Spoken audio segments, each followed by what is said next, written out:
டிவைஸுக்கும் உங்களுக்கும் ஏற்படுற கனெக்ஷன் வந்து பியாண்ட் இன்டிமேட். நீங்கள் எல்லாமே அதுலேருந்து எடுக்கிறீங்க, எல்லாமே அதுக்கு கொடுக்குறீங்கன்ற போது அந்த டிவைஸை நீங்கள் கரெக்டாக ஹேண்டில் பண்ண தெரியணும். இப்போ எல்லாம் வரும்போது சார் அதுக்கு ஒரு ஸ்ட்ராங் ஃபோக்கஸ் இருக்கணும். Going forward that will be a very key strength for people who have it.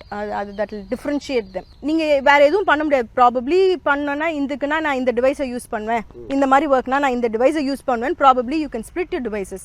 But perception towards device கொஞ்சம் மாறணும்னு நினைக்கிறீங்களா?